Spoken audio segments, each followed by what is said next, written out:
Hey family, welcome to How Love Works, where we talk about the principles for love. Well, it's been a long time, no see. Well, guys, I've been kind of wrapped up, as you guys are probably more than familiar with this pandemic, and I've been shut in now for the last couple of days. My job finally sent me home, and I owe you guys a major apology.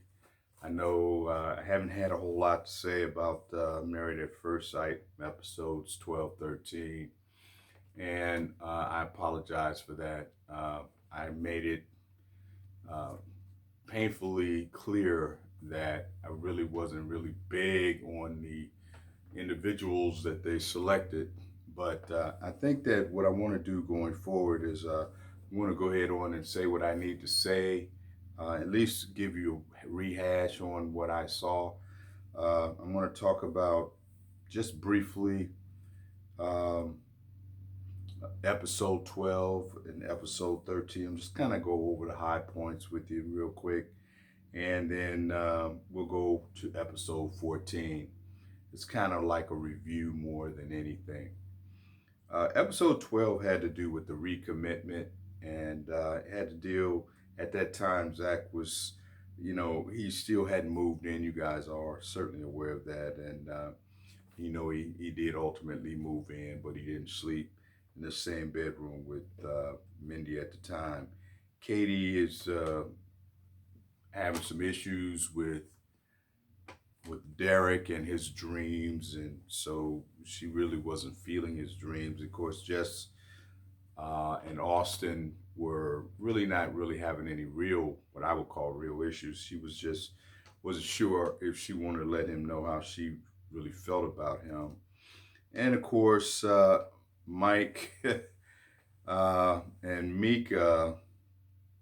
Uh, Mike, he was a little angry, I think, because he needed Mika to be a little bit more open and not as harsh with him, and among other things that he brought up at the time. And I think he's a little sad because she still hasn't provided him his conjugal rights, if you will. And then Taylor and Brandon revealed that they both are a work in progress, and they wanted to put behind them the Panama fiasco, and Taylor wanted to put behind them her social media obsession, and the of course what she did as a result of their last traumatic argument they had with her, stating that she was still single. So that was the recommitment. That was episode 12. All right. Episode 13, Secrets and Lies. Jess and Austin, they had a little, what I would call a little disagreement because he has to work a little bit too much. And, Jess wasn't feeling that. Mickey and Mike, they shared their salaries, but Mike, he didn't really share his salary. He just provided some sort of offer letter. And then he couldn't really explain at the time what he really was making, which really had her spidey sensors go off once again, that he wasn't being authentic, sincere, and genuine. And of course, Mr. Zach, you can always count on my boy Zach, right? Zach was accused, or Zach accused Mindy of being less than authentic, and it was about picking up her, about her ex-boyfriend picking her up at the hotel. And then it turns out that that information was given to him by Lindsay, and it turned out that it wasn't even true. And for him to kind of then jump into that as the real reason why he wasn't attracted to her was obviously a ploy and didn't work, because he was having an emotional adulterous relationship, as it were. Adulterous in terms of not having a relationship that was pure. All right, and of course Taylor and Brandon, they tried again, And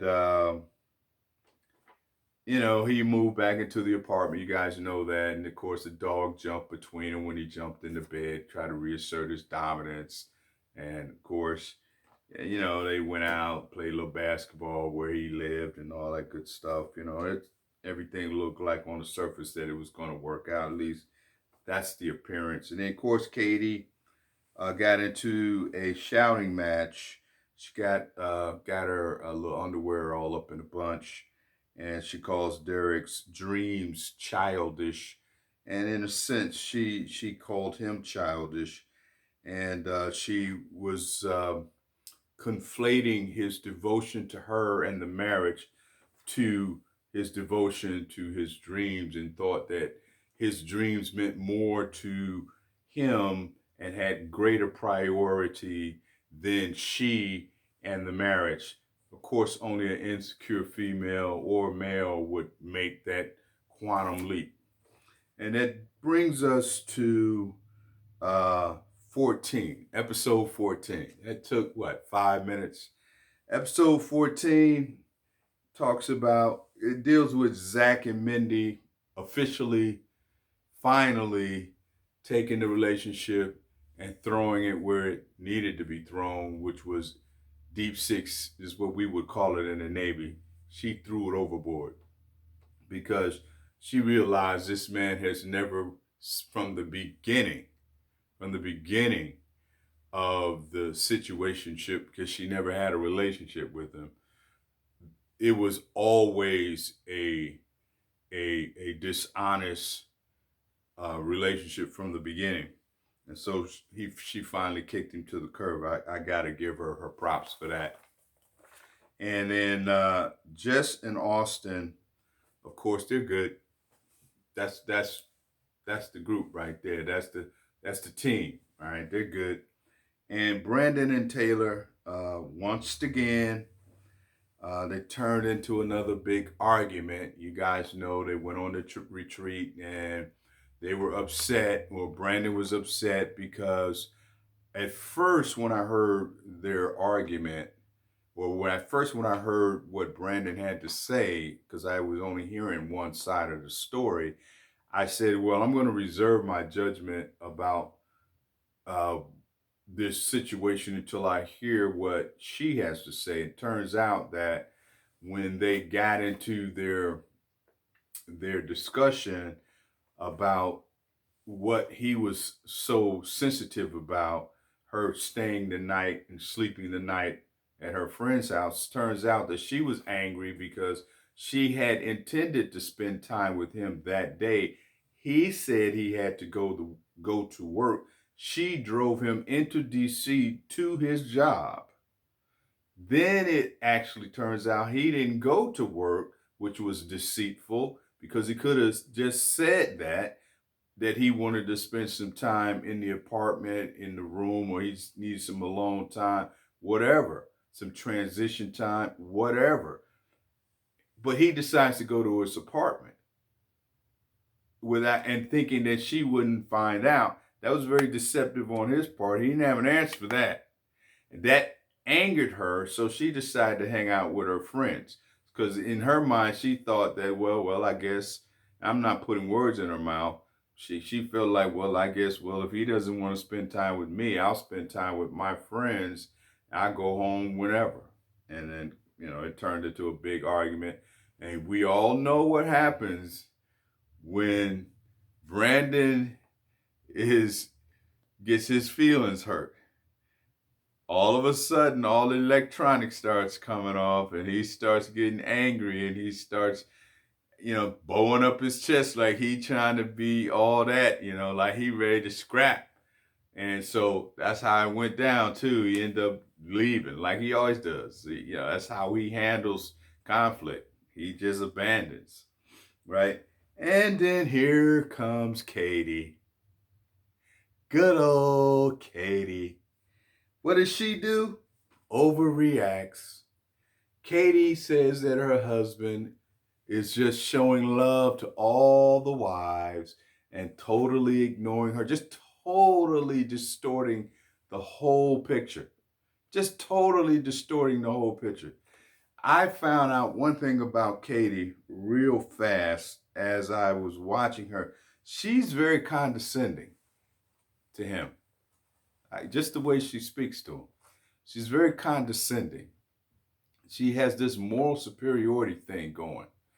And, she actually calls him, a very distasteful and inferior term. She calls him a child.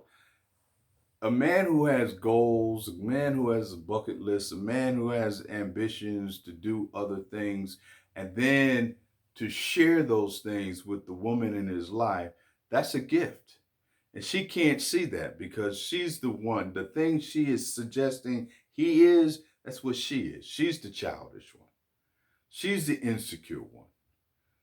And then cutting him off, and he's trying to find out what the real issues are, and she's just cussing at him and getting angry. And then it turns out that she actually says, and they both seem to agree, that they have these arguments and they all seem to be originating from her perspective, the way she views the relationship and the expectation she expects in the relationship, and the pace that the relationship should travel in, and the frequency the relationship should be in. This is all originating from her. And if it doesn't happen the way she thinks it should go, if he doesn't behave the way a man should behave in her script, like he should behave like her, a feminine version of a man, then he's not worth anything. She's very argumentative and combative, and then they want to make up, and it's like the bad boy thing. She's used to bad boys, jerks, idiots. This is a decent guy, but she doesn't know anything about relationships nor men at all. So even I will make this prediction, even if he stays with her, when they get to the decision day, they still are going to get divorced. I put money, I'll bet you $1. They're still going to get a divorce because you can't win with her. Being in a relationship with Katie is like having a bad job that you hate to go to. That's what it's like being with her. All right. She's very annoying. As a man, she's very annoying. All right. Mike and Mika, right? They sleep in separate rooms. And Mike's upset again.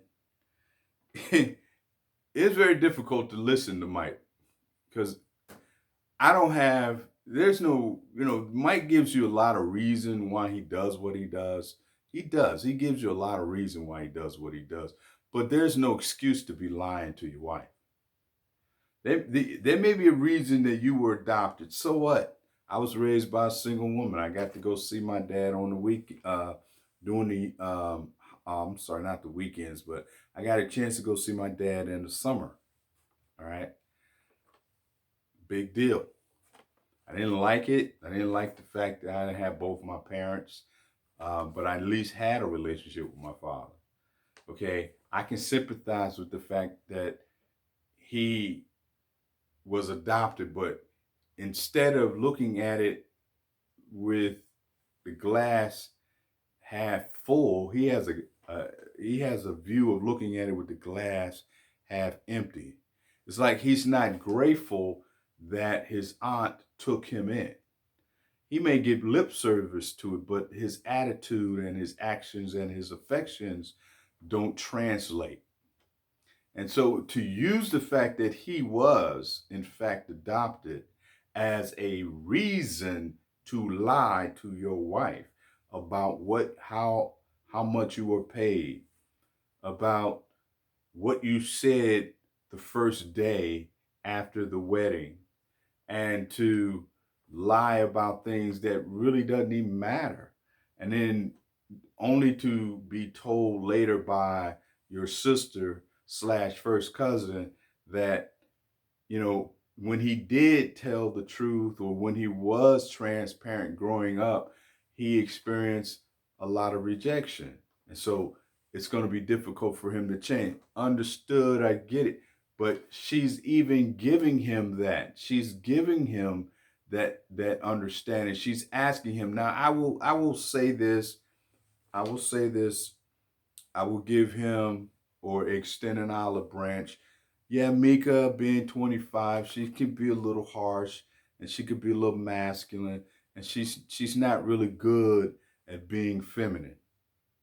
Okay, she's not receptive, where it makes it more likely that he might be more likely to be open with her. She's kind of she's kind of she's kind of harsh and sharp, and she looks like a woman, but she doesn't have the traits of femininity. But that's still no excuse. He needs to have integrity. I'm not trying to make I'm not trying to suggest that he should still get a pass as a result. You still need to be a man of integrity. But that's my take. So again, I'm looking at this situation with all three of those episodes, and what I'm coming away with looking at all three of those episodes, you guys really know in terms of the prediction that I have. The only couple that's really gonna stay together is Jessica and Austin, because there's a genuine love in that relationship, and you can sense it. And she's very patient, and he's just as patient with her, and they actually like each other. I don't really think that Jessica. I really don't think that uh, Derek and um, what's the girl's name? I just said it.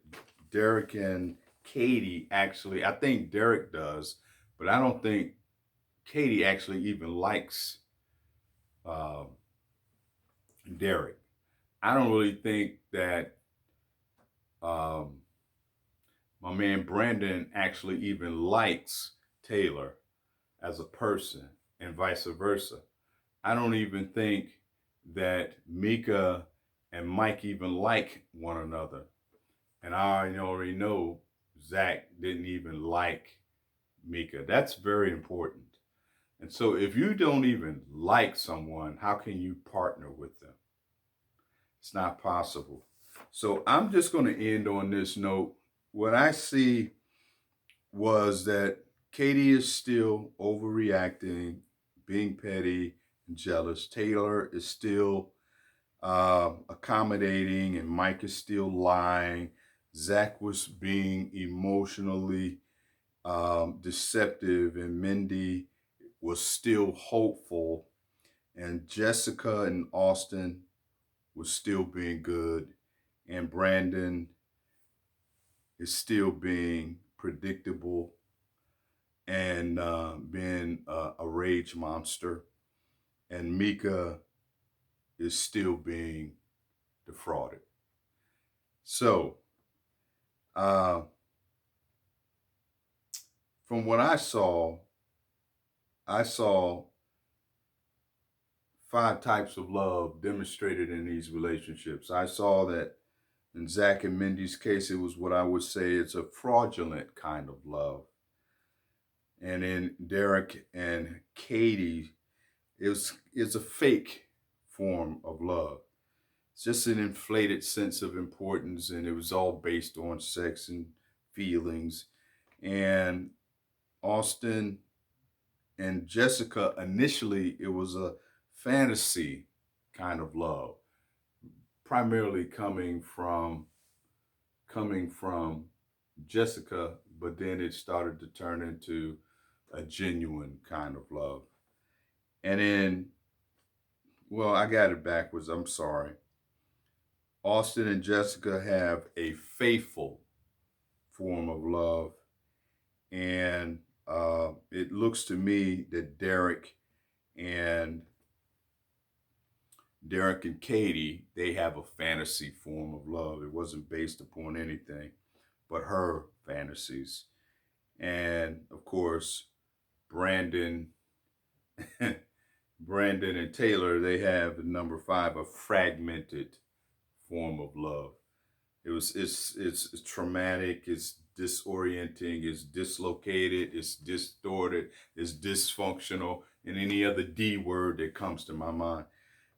You can see the trauma that was in his life. It comes to the surface very quickly. And so you can see that the situation with Katie was that she was still suffering from the pain of her mother and her father's divorce. And so her insecurity, she's very sensitive. She doesn't like not being the priority. She kind of relates to that as being, okay, this relationship is going to need a lifeboat and I need to do something quickly, or this relationship is not going to end well. And so I have to do something to create as much trauma and drama as I can in order to save this relationship. And she's always on pins and needles, and she thinks that's what she has to do in order to maintain the integrity of a relationship. All the while, she destroys the total fabric of that relationship. And no man can win with a woman like that. A man cannot be safe with a woman like that. He can't be himself. Exactly what Derek said. He was just being himself. And he let her know he cannot even be himself. If a man can't be himself in a relationship, there's no relationship. And I'd say the same thing for a woman. If you can't be yourself in a relationship, then there's no relationship. All right, that's my take on all 3 episodes. That's just a summation of all 3. Again, I need you guys to pray for my sister. She came down with the coronavirus. A good friend of mine, pastor friend of mine, he came down with the coronavirus. My aunt came down with the coronavirus. All these people live in my hometown of Detroit, Michigan. And my first cousin and her husband came down with the coronavirus. So as you can see, I was very, very busy, and I need you guys to pray, and I ask you guys to keep them in your prayers. They're all home. They seem to be, doing well now, but they all came down with the coronavirus. So that's what's been keeping me, and that's where I've been. But if you like this channel, please, like and subscribe. I'm sorry. I don't want to be a drug to anyone. But I'm going to start a new series. I'm going to be talking about secret lives of men. And I want to share some basic needs that men, they actually need from women. These are things that, obviously a lot of women think the only thing we need is sex. Okay, I'm not even going to mention sex because you guys already know that's a given, right? But I'm going to tell you some things that men need to have from women. These are things not we want.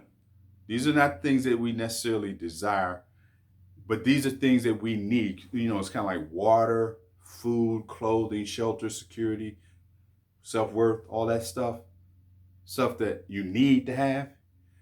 These things we need from our women. I'm going to share that with you in our next time together. I thank you for your time. That's my time, and I thank you for yours. I catch you on the other side. God bless.